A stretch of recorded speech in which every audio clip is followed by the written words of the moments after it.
Денеска мислам дека најбитно нешто што слушнавме беше изјавата на сведокот Љупчо Тодоровски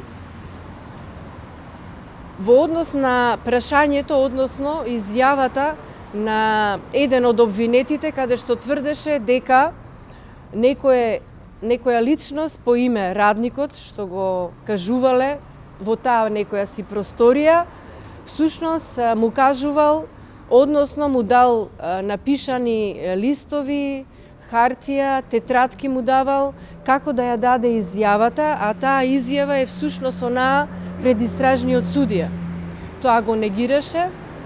Сведокот кажа дека такво нешто немало. Прво, не испрашувал никого, затоа што тоа не му била работа. Второ, не ги познава, не ги видел денес присутните обвинети во судницата и дека на никого не му кажувал, ниту му давал нешто напишано, ниту тетрадка на кој начин да даде изјава. Тоа беше нешто што е појасно, што е побитно, меѓутоа од изјавата на сведокот Гордана Јанкуловска, тогашна министерка за внатрешни работи, нешто конкретно да се разјасни, да се појасни, да се дополни, да се образложи, немаше, што ќе го смени текот на истрагата.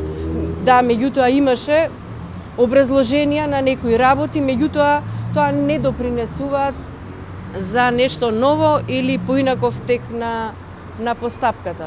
Другиот сведок, знаете, за 27-ми ќе биде, а исто така и по однос на тврдењето на...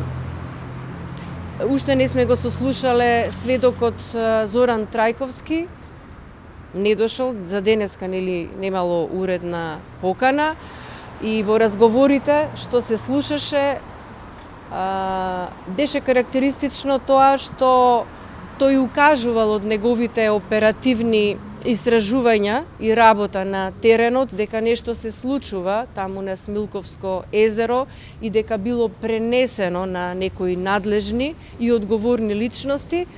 Тоа не произлезе денеска од сослушувањето на овие сведоци. Како го коментирате тоа што Јанкуловска околу 4 часа беше во судница? Судот дозволуваше на обвинетите и на одбраната буквално уште еднаш да им изведува докази, од кои што буквално прашањата не ни беа наменети за сведокот, односно за надлежностите таа што ги имала како министер за внатрешни работи.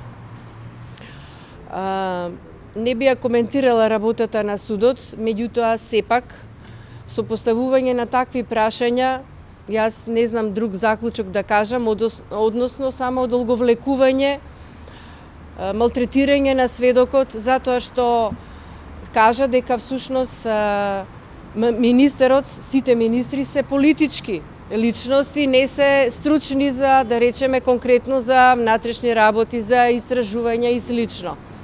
А сите тие прашања што беа поставувани, беа всушност коментари, нивни, лични, беа прашања наменети кои што би требало да бидат наменети за вештаци и за други лица кои што всушност биле дел од оперативните зафати и дел од прибирање на сите податоци во врска со случајот.